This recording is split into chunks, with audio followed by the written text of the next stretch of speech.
ఈరోజు మునగాకు కూర ఎలా తయారు చేసుకోవాలో చూద్దాము. చాలా హెల్దీ అండి.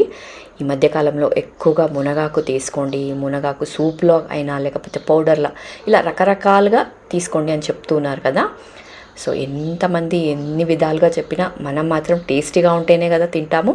సో అలా టేస్టీగా ఈరోజు ఎలా తయారు చేసుకోవాలి అనేది చూపించాను. ఆల్రెడీ వీడియో అప్లోడ్ చేశాను, ఎవరైనా చూడకుంటే చూడండి. అలాగే మీకు కింద లింక్ ఇస్తాను, జస్ట్ మీరు ఆ లింక్ ప్రెస్ చేయండి, మీకు డీటెయిల్డ్ వీడియో వస్తుంది. తప్పకుండా ట్రై చేయండి.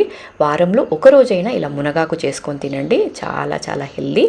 ఇంకెందుకండి ఆలస్యం, ఛానల్ని సబ్స్క్రైబ్ కూడా చేసుకోండి. ఇలాంటి మంచి రెసిపీస్ అస్సలు మిస్ కాకండి. కాబట్టి తప్పకుండా సబ్స్క్రైబ్ చేసుకొని ఛానల్లో ఉన్న రెసిపీస్ అన్నీ కూడా ట్రై చేయండి. అలాగే తప్పకుండా ఈ మునగాకుని కూడా ట్రై చేయండి. టేస్ట్ ఎలా ఉంది అనేది కూడా కామెంట్లో పెట్టండి. కానీ కర్రీని మాత్రం డెఫినెట్గా ట్రై చేయండి. చాలా హెల్దీ కదా. ఇంకెందుకంటే ఆలస్యం, ఛానల్ని సబ్స్క్రైబ్ కూడా చేసుకోండి.